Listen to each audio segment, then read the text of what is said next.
Հայոց ցեղասպանությունը սկսվել է 1914-ից տևել է մինչև 18 թիվ։ Գրեթե 1800 կանանցով երեխա 17 միլիոն հայ է մահացել, 20 միլիոն վնասվել է։ պետք է Ուրֆա տեղափոխեին։ Այսինքն նրանց ասվել է, որ Ուրֆա են տեղափոխվում։ Այո։ Ես Վարդուհի Այվազյանն եմ,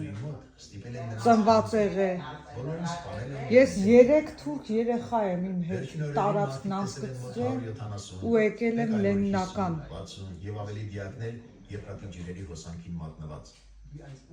Գրանցվել եմ որպես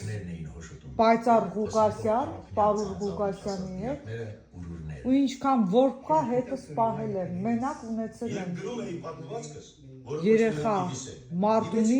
եւ Հեղինի, Մարտին Ղուկասյան եւ Հեղին Ղուկասյան։ Այդ երկու ծնունդն այն մոտ է։ Մեկ էլ Թամար Ղուկասյանը, Արաքսիա, Ջուլիետա Ստեփանյանի հետ զույգ են եղել, 4 երեխա են ունեցել, վերջ։